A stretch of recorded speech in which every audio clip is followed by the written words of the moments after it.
और अब बात दागी अध्यादेश पर हो रही सियासत की। दागी अध्यादेश वापस लेने और बिल रद्द होने के बाद से कांग्रेस बीजेपी में इसका क्रेडिट लेने की होड़ मची हुई है। कांग्रेस लगातार ये कह रही है कि राहुल गांधी के चलते ही यह अध्यादेश वापस लिया गया। वहीं बीजेपी की तरफ से अब मोर्चा संभाला है पार्टी के वरिष्ठ नेता लालकृष्ण आडवाणी ने अपने ब्लॉग में सोनिया पर निशाना साधा है। उन्होंने दागी अध्यादेश वापस लेने का श्रेय राष्ट्रपति प्रणब मुखर्जी को दिया। अपने ब्लॉग में आडवाणी ने लिखा है कि दागी अध्यादेश राहुल गांधी के चलते नहीं, राष्ट्रपति प्रणब मुखर्जी की वजह से रद्द हुआ।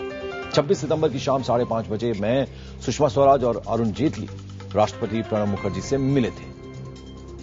45 मिनट की इस मुलाकात के बाद ही हमें यह लग गया कि राष्ट्रपति दागी अध्यादेश के मामले में दखल देने वाले हैं। इसके कुछ ही देर बाद खबरें आनी शुरू हो गईं कि राष्ट्रपति ने शिंदे, सिब्बल और कमलनाथ को तलब कर लिया है। मुझे लगता है तभी मंत्रियों को राष्ट्रपति के एतराज के बारे में बताया गया। अगर राष्ट्रपति अध्यादेश वापस कर देते तो सरकार के लिए बड़ा झटका होता। मुझे लगता है तभी सोनिया गांधी ने नुकसान की भरपाई के लिए राहुल गांधी का इस्तेमाल करने के बारे में सोचा।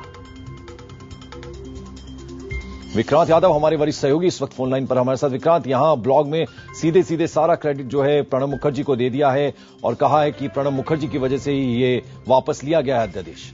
देखिए, बिल्कुल साफ आडवाणी जी ने अपने ब्लॉग में लिखा है कि इस मामले में अगर किसी को क्रेडिट जाता है तो वो राष्ट्रपति को जाता है। और राष्ट्रपति ने जिस तरीके से बीजेपी नेताओं की मुलाकात के बाद सरकार से क्लैरिफिकेशन मांगे थे और जवाब मांगा था, उससे सरकार के अंदर एक खलबली मच गई थी। एक और महत्वपूर्ण बात जो पंकज आडवाणी जी के ब्लॉग में लिखी है वो ये लिखी है कि हो सकता है सोनिया गांधी के कहने पर राहुल ने इस तरीके का काम किया हो। और दूसरा, सोनिया गांधी अपनी जिम्मेदारी से नहीं बच सकती।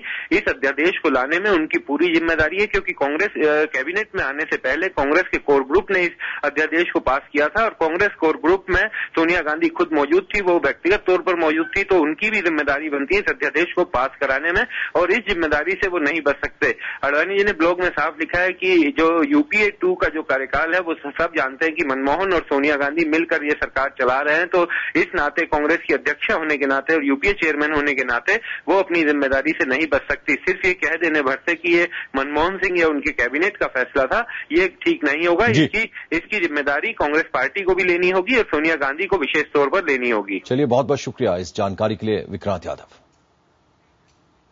और बुलेटिन में वक्त छोटे से ब्रेक का।